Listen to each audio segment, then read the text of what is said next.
Kotimainen hittituote kertoo mukavalla tavalla yrittäjien tarinoita.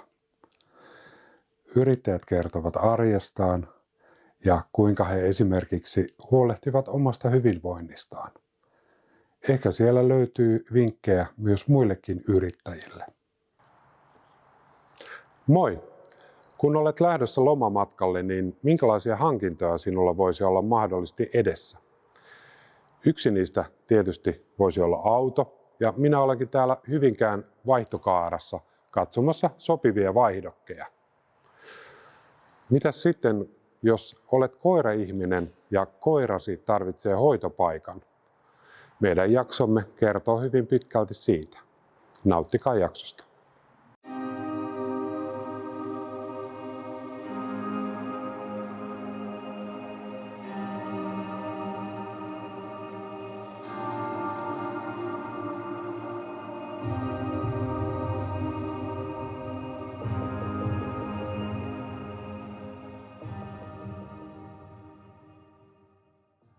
Olen Maria Renko ja olen Etelä-Hämeen eläinhoitolan yrittäjä ja ollut nyt tässä vuodesta 2005 toiminut yrittäjänä.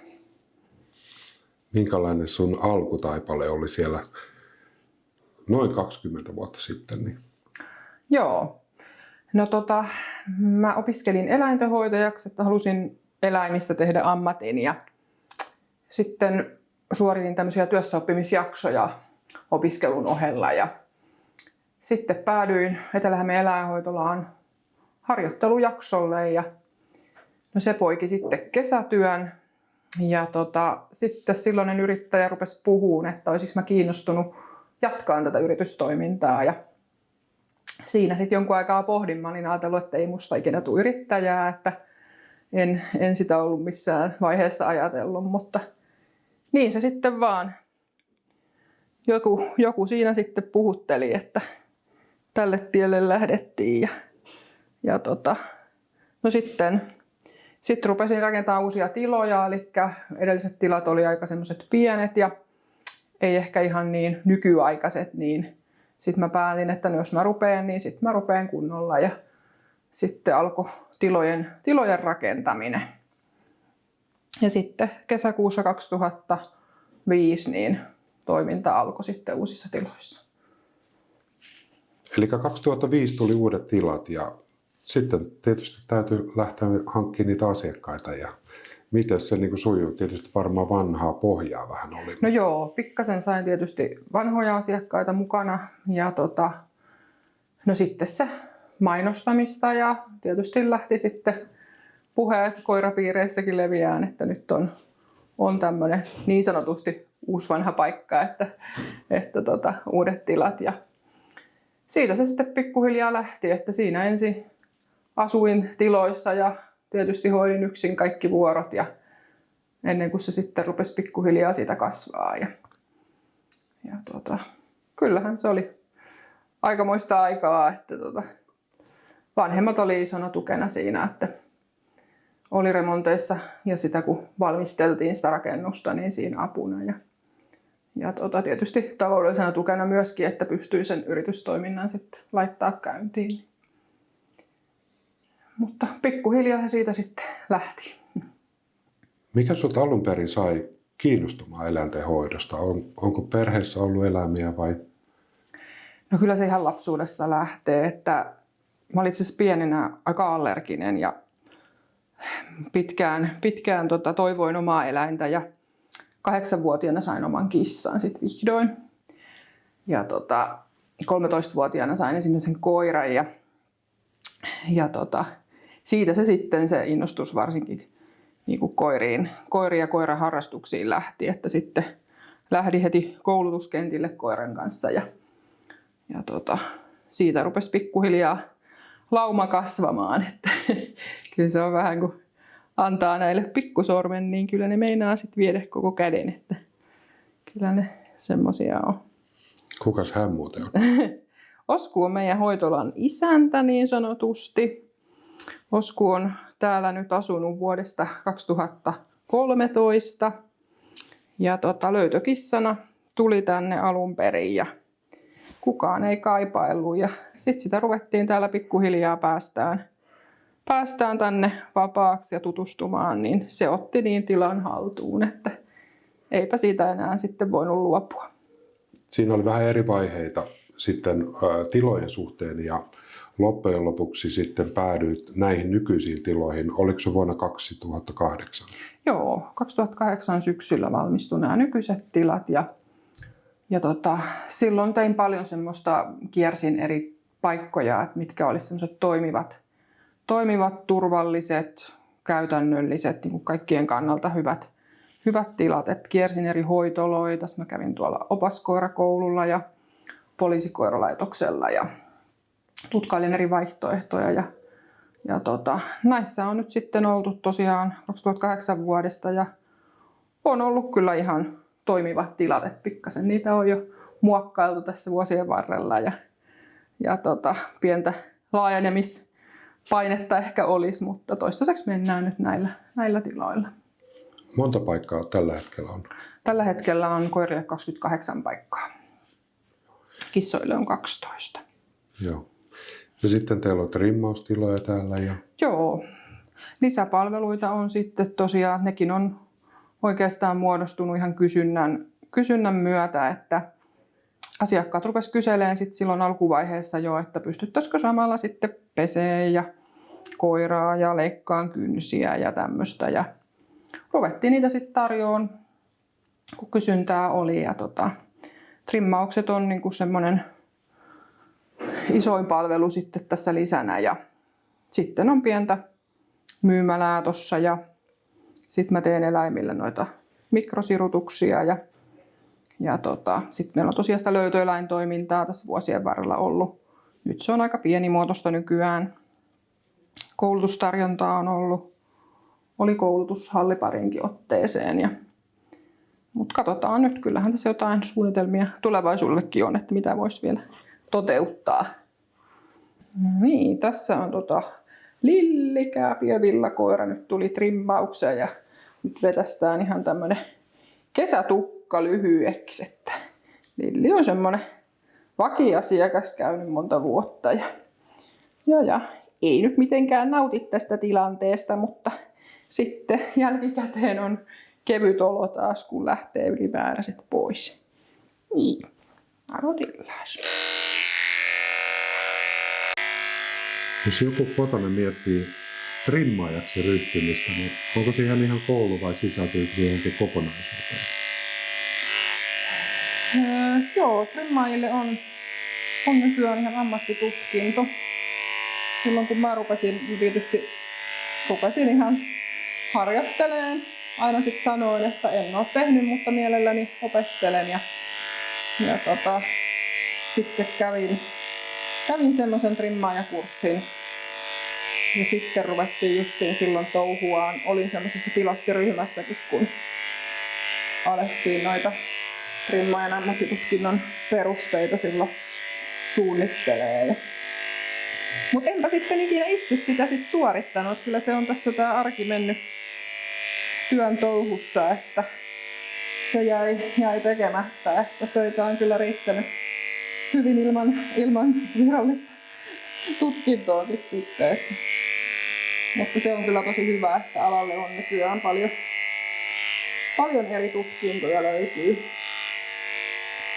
Me tosiaan 2004 valmistuin eläintenhoitajan, siinä oli osaamisalana eläinhoitolan pito ja silloin sitten kun opiskelukaverit ja itsekin yritin näitä työssäoppimispaikkoja etsiä, niin huomasin, että ei ole helppoa ja niitä on tietysti hyvin erilaisia, niin silloin mä päätin, että sitten kun mulla on toi oma yritys, niin haluan ehdottomasti tarjota mahdollisuuden, että meille voi tulla työssä oppimaan. Ja niinpä tässä reilun 20 vuoden aikana on kyllä yli 100 opiskelijaa täällä suorittanut. Ja tehdään tosi ympäri Suomen tulee noista eri alan kouluista niin opiskelijoita. Että se on ollut kyllä semmoinen tosi hieno mun mielestä niin kuin molemmin puolin, että pääsee itse jotain antaa ja aina niistä itsekin oppii ja pysyy sillä ajan hermolla, että aina kumminkin alalle tulee kaikkea uusia juttuja, niin se on ollut tosi kiva juttu, että meillä voi täällä suorittaa näyttötutkintoja ja välillä on käynyt muuallakin arvioimassa, että se on niinku tosi tärkeää, että on nykyään hyviä koulutusmahdollisuuksia, että eläinalalla on tosi paljonkin nykyään, että on trimmaaja ja sitten tosiaan on eläinten kouluttajalle ja hierojalle ja kaikkia on tullut paljon lisää.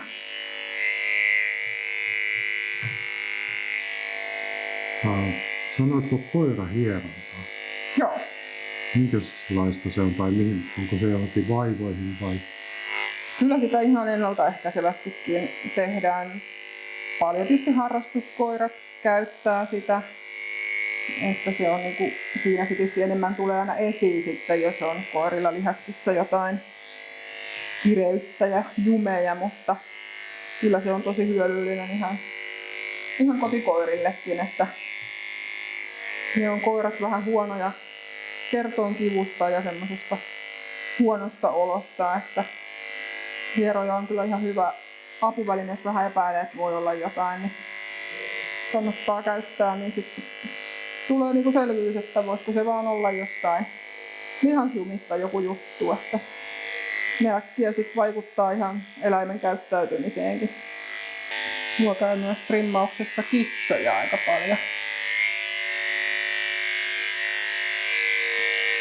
Minkäs tyyppisiä kissoja trimmataan?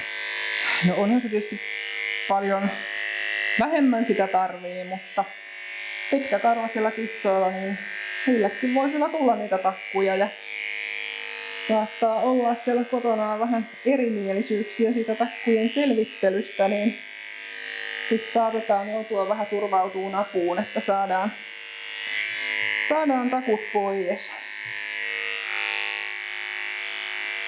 Ja sitten saattaa olla sellaisia iäkkäämpiä kissoja, mitkä ei ihan enää niin pysty huolehtimaan siitä turkin puhtaana pidosta, niin saattaa olla erinäisiä sairauksia, minkä takia se turkin laatu muuttuu. Niin sitten tarvii vähän apuja, että saa pysyä turkin kunnossa. No niin, nyt olisi Lilli kotiin lähdössä. Heippa! Heippa! Taas ollaan ihan nättinä.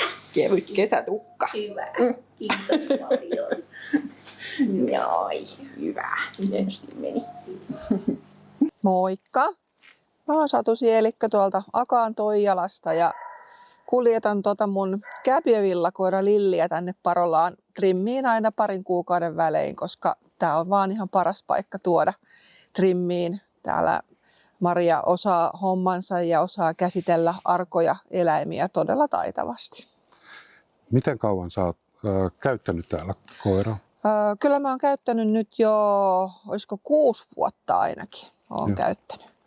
Onko hän ollut hoidossakin myöskin täällä vai? Ei, hoidossa ei ole ollut. Pelkästään trimmauspalveluita ollaan käytetty täällä. Eli mä oon Heidi ja mä oon ollut 2 vuotta täällä nytten hommissa Tassutiellä Parolassa. Ja meillähän pääsääntöisesti alkaa nämä hommat aina aamuisin 8 tullaan. Sitten sen jälkeen lähdetään koirien kanssa lenkille. Päästään onneksi kävelemään ihanasti mettässä, ei tarvitse kävellä autoteillä eikä missään. Sitten on koirien ruokinnat edessä.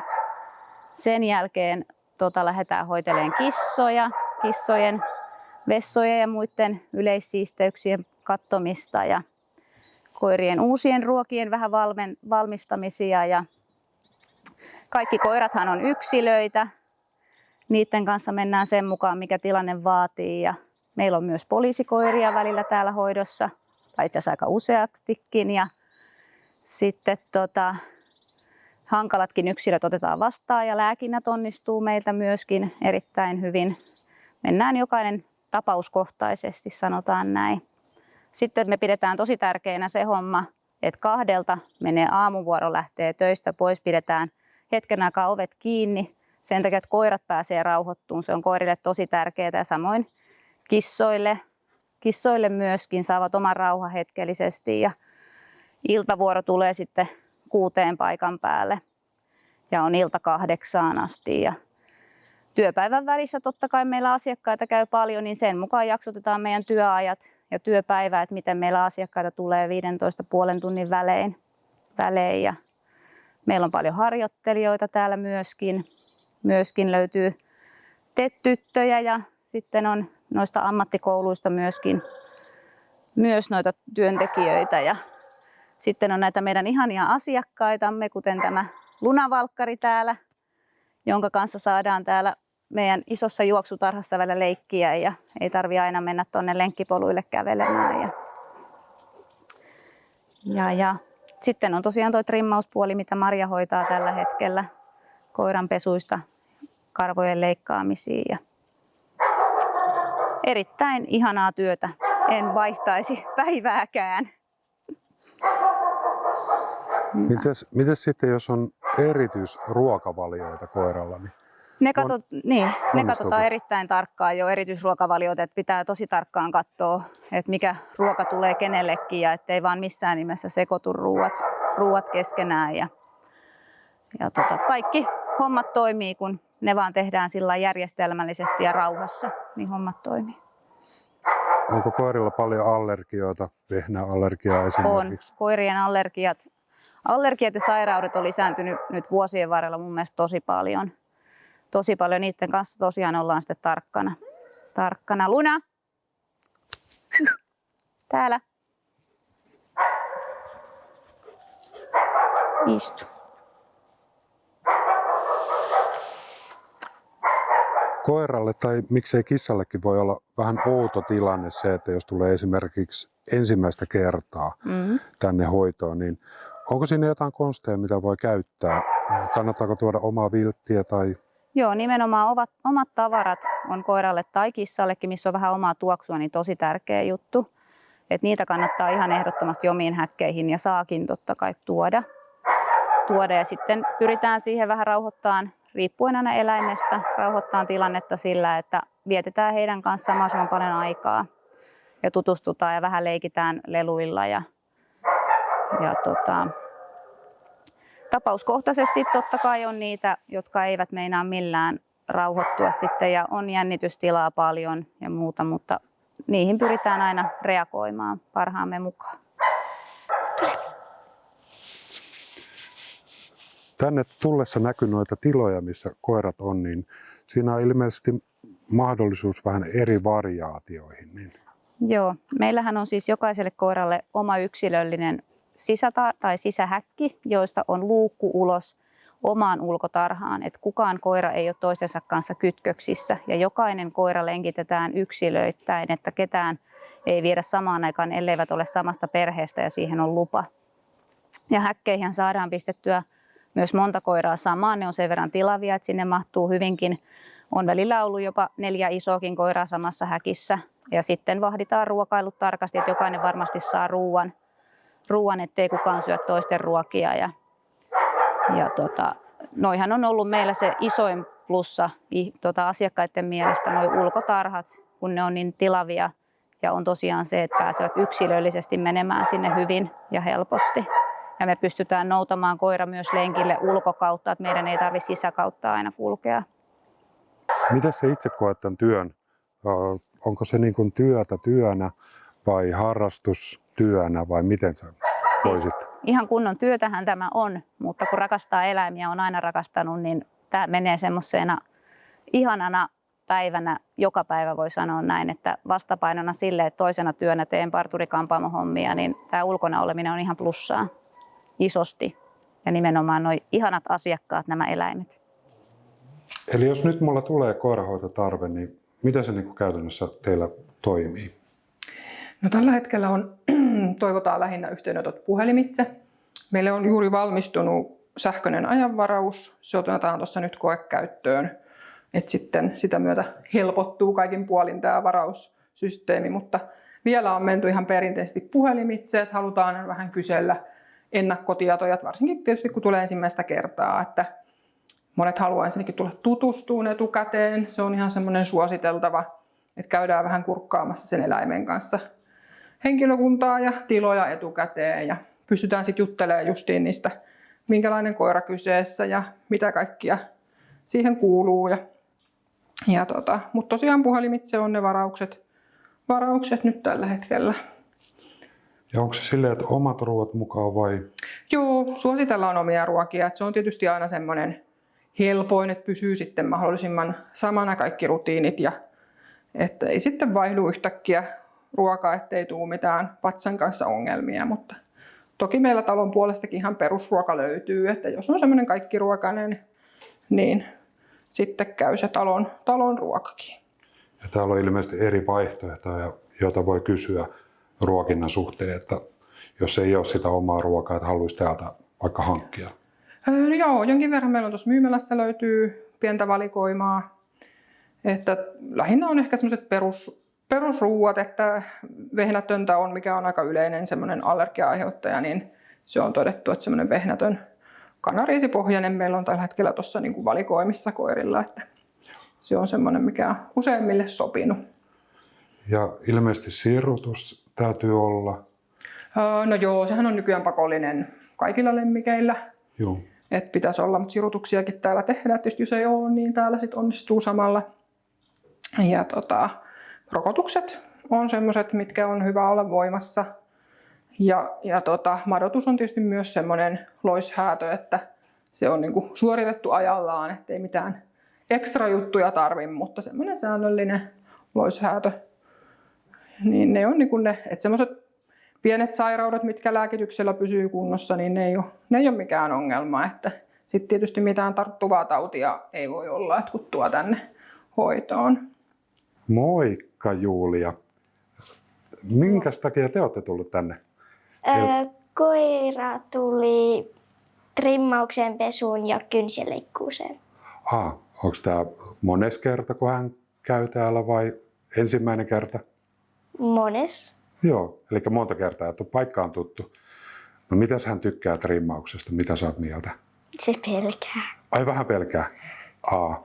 No se on ollut aika yleistä tässä kyllä, että pikkasen pelätään kun tullaan, mutta sitten kun tuossa vähän aikaa on käsitelty, niin sitten huomaa, että se koira rentoutuu kyllä siinä kivasti. Maria kohta ottaa teidät vastaan. Niin joo. Kiva, kun saa moikata teitä. Heippa. Moikka. Olen itsekin koiraihminen ja tavallaan se luottamus siihen hoitopaikkaan, mihin oman lemmikkinsä vie, niin sehän on äärimmäisen tärkeää tässä työssä. Niin miten sä itse ajattelet tästä luottamuksesta niin kuin yrittäjänä ja eläinihmisenä?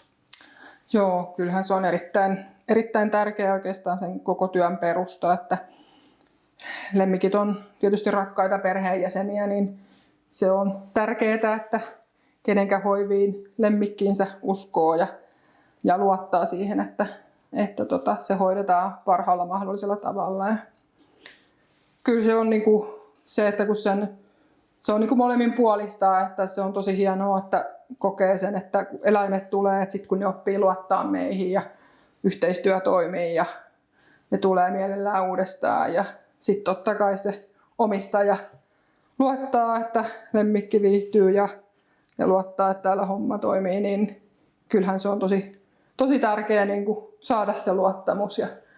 Ja kyllä näitä vuosikymmenten asiakassuhteita tässä jo on, että on jo monella sitten mones lemmikki menossa, että se on kyllä hienolta. Niin, ja viidakkorumput toimii varmasti tehokkaasti. No kyllä, juu. Eli tulee ystävien ystäviä. Ja... Kyllä. Kyllä se, ja se on monelle ollut sitten helpotus, että saattaa olla vähän niitä haastavampiakin tapauksia ja sitten kun ne omistajat oikein huokasee tuossa, että nyt he voi vihdoin tehdä jonkun reissun, että kun heillä on paikka mihin tuoda, niin kyllähän se tuntuu tosi hienolta. Se on ihana tavata näitä vanhoja tuttuja ja tietysti mielellään tutustun kaikkiin uusiin tuttavuuksiin. Nyt on helppo sanoa, että oli mahtava kuvauspäivä. Kiitoksia koirahoitolalle ja kiitoksia asiakkaille. Ja nyt täytyy ehdottomasti sanoa se, että tästä kyllä näkee sen, että yrittäjät Suomessa, ne ovat ehdottomasti tukemisen arvoisia ja kyllä ne muodostavat meidän Suomen selkärankaa.